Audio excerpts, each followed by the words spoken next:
खुशी बढ़ती जानी चाहिए, जीवन के साथ आनंद बढ़ता जाना चाहिए। रोज रोज लगना चाहिए कि कल कुछ भी न था, आज जो है उसके सामने। हर दिन जब आए नया दिन तो वो और बड़ी खुशी, और बड़ा संगीत, और बड़ा सौभाग्य लेकर आना चाहिए। तभी तुम समझना कि तुम्हारा जीवन ठीक दिशा में चल रहा है। नहीं तो जीवन तो एक पतन हो गया। बचपन में थी खुशी और बुढ़ापे में दुख, तो जीवन तो एक पतन हो गया, विकास नहीं। नीचे गिरना हो गया, ऊपर उठना नहीं। ये तो बड़ी आश्चर्य की बात है, और ये इतनी आश्चर्य की बात भी हमें दिखाई नहीं पड़ती है।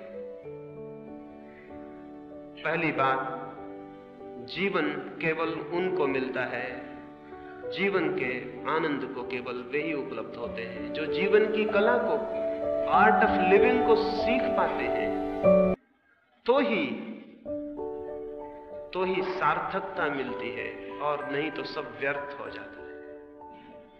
मनुष्य पैदा तो बहुत होते हैं, लेकिन जीवन को बहुत थोड़े से लोग जान पाते हैं। कौन से रास्ते हैं जिनसे जीवन जाना जा सके और पाया जा सके? पहली बात, बिल्कुल आधार में, बुनियाद में जो बात जाननी जरूरी है वो ये, जो मैंने जड़ों के संबंध में कही। जीवन की कला, सबसे पहले जीवन की जड़ों को जानने की कला है। ये जानना जरूरी है कि मेरे जीवन का केंद्र कहां है, जहां से प्राण शक्ति पाते हैं। वो कहां है? वो बाहर है या भीतर? वो मेरा शरीर है या शरीर से भी कोई और गहरी चीज? कहां से मेरा जीवन प्राण पाता है, कहां से शक्ति पाता है, कहां से मेरे जीवन का सारा आधार है? निश्चित ही, जैसा मैंने कहा, अगर हम किसी वृक्ष के पास जाएं तो जड़ें दिखाई नहीं पड़ती। जड़ें तो जमीन के भीतर छिपी होती हैं। क्यों छिपी होती हैं जमीन के भीतर, कभी सोचा? जमीन के भीतर इसलिए छिपी होती हैं कि जीवन का जो भी काम है,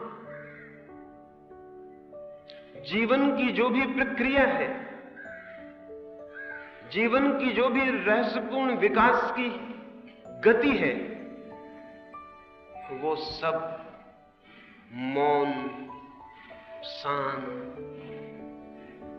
एकांत में कार्य करती है। अगर हम किसी आदमी को 10-5 दिन न सोने दें, वो पागल हो जाएगा। क्यों? क्योंकि जीवन की जो भी गति थी, स्वास्थ्य का जो भी क्रम था, वो सब नींद में काम करता था। जब आदमी सोया हुआ था, तब उसके सारे प्राण काम में संलग्न हो जाते थे। एक आदमी को हम जगा रखें 15 दिन तक, वो पागल हो जाएगा। और ज्यादा दिन जगा रखें, वो मर भी जा सकता है, आत्महत्या भी कर ले सकता है। चीन में पुराने दिनों में आदमी को सजा देते थे, तो सबसे बड़ी सजा यही थी कि उसको सोने न दिया जाए, उसे जगाए रखा जाए।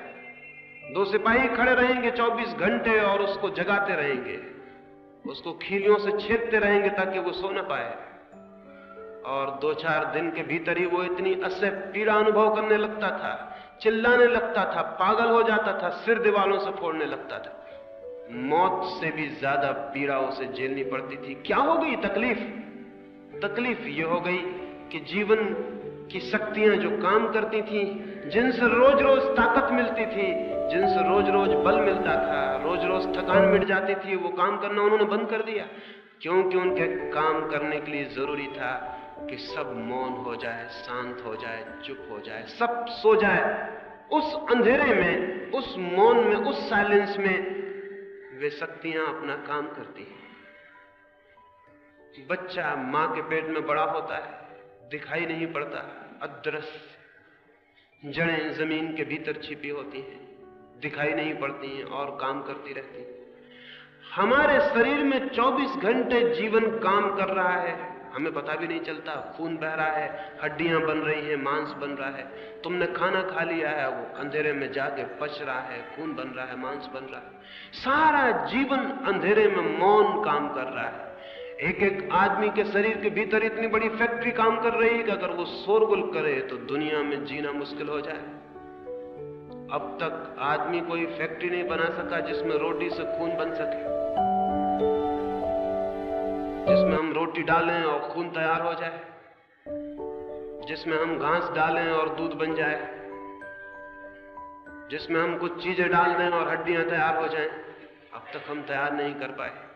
हम नहीं तैयार कर पाएंगे, क्योंकि जो भी हम तैयार करेंगे वो इतना ऊपर और साफ होगा, और जिंदगी के काम के लिए इतना चुप, इतना मौन, इतनी सीक्रेसी चाहिए, इतनी गुप्तता चाहिए कि उसका किसी को पता भी ना चले। तुम्हें शायद ये भी पता नहीं कि सारे जगत में तुम्हें जहां भी जीवन काम करता हुआ दिखाई पड़ रहा है, उसे चाहे जीवन कहो चाहे परमात्मा कहो, वो बिल्कुल मौन और अंधेरे में खड़ा हुआ काम कर रहा है। लोग कहते हैं परमात्मा कहां है? वे परमात्मा को सामने देखना चाहते हैं। छोड़ दें परमात्मा को, पूछें किसी से जीवन कहां है, तो जीवन भी कहीं खोजने से न मिलेगा। जीवन भी मौन, जड़ों में, अंधेरे में काम कर रहा है, चुपचाप। उसी जीवन से सारे पौधे पैदा होते हैं, पशु और पक्षी और मनुष्य और चांद और तारे। उसी जीवन की अंधेरे में छिपी हुई प्रक्रियाओं से सब कुछ पैदा हो रहा है। लेकिन नासमझी में ये हो सकता है कि हम मान लें कि जो दरख्त दिखाई पड़ रहा है ऊपर जमीन के, वही सच है, भीतर छिपी हुई जड़ें है ही नहीं, क्योंकि दिखाई नहीं पड़ती। जो नहीं दिखाई पड़ता वो नहीं है। अगर हम ये तर्क हमारे ख्याल में हो, जो हम सबके ख्याल में है, जो दिखाई पड़ता है वो है, जो नहीं दिखाई पड़ता वो नहीं। अगर ये ख्याल हमारे ऊपर आ जाए तो फिर हम जड़ों की फिक्र छोड़ देंगे, पौधों की, पत्तों की फिक्र करेंगे, शाखाओं की फिक्र करेंगे। क्या ये पौधा बहुत दिन जिएगा? और अगर जिएगा भी तो रोज रोज कुम्हलाता जाएगा, रोज रोज इसकी हरियाली कम होती जाएगी, रोज रोज इसमें फूल आने कम होते चले जाएंगे। एक दिन ये पौधा मर जाएगा। अगर पौधा कुम्हलाने लगेगा तो हम समझ जाएंगे कि कोई भूल हो रही। लेकिन आदमी रोज रोज कुम्हलाता जाता है और हम नहीं समझ पाते कि कोई भूल हो रही। और आदमी रोज रोज दुखी और उदास होता चला जाता है और हम नहीं पहचान पाते कि कोई भूल हो रही। एक भूल हो रही है, हम आदमी की जड़ों को भूल गए हैं।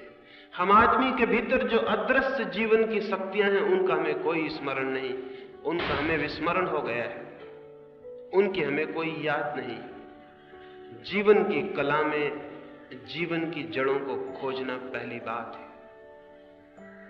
निश्चित ही जड़ें भीतर हैं, क्योंकि वहीं से सब विकसित होता है। हमारा प्रेम कहां से विकसित होता है? कभी तुमने सोचा? हमारा चिंतन कहां से जन्मता है? तुमने कभी सोचा? हमारी सारी शक्ति कहां से आती है? कभी तुमने ख्याल किया? भीतर से। एक दिन अचानक हमारे भीतर विचार का जन्म होता है, प्रेम का जन्म होता है।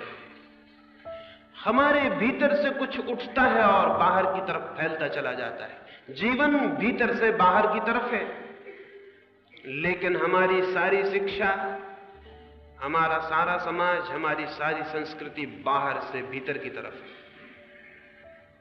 हम क्या कर रहे हैं अपने विद्यापीठों में, अपने स्कूलों में? कुछ ज्ञान बाहर से भीतर डाल रहे हैं, कुछ बातें सिखा रहे हैं, सीख लो। बाहर से डाली जा रही हैं बातें और भीतर हम उन्हें इकट्ठा कर रहे हैं। ये ज्ञान झूठा है, ये ज्ञान जीवन की तरफ नहीं ले जा सकता। हाँ, इस ज्ञान से नौकरी मिल सकती है, इस ज्ञान से आजीविका चल सकती है, इस ज्ञान से वस्त्र मिल सकते हैं और अच्छा मकान मिल सकता है। इस ज्ञान से बाहर की कुछ चीजें मिल सकती हैं, क्योंकि ये ज्ञान बाहर से आया हुआ है।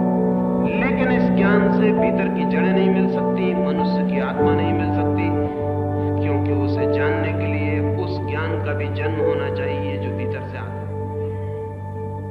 इसलिए आदमी एक तरह के बहुत असंतुलित दशा में खड़ा हो गया है।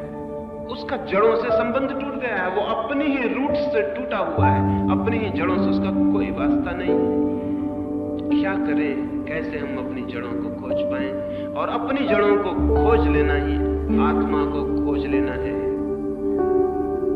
धर्म का यदि कोई अर्थ है तो यही कि व्यक्ति अपनी आत्मा को कैसे खोज ले। और आत्मा से मतलब है जीवन की जड़ें, जहां से हमारे जीवन के पौधे में सारी शाखाएं निकलती हैं, उस जगह को हम कैसे खोज लें। और अगर हम उसे खोज पाएं तो हमारा आनंद प्रतिदिन बढ़ता चला जाएगा और हमारे जीवन की हरियाली बढ़ती चली जाएगी और हमारी खुशी बढ़ती चली जाएगी।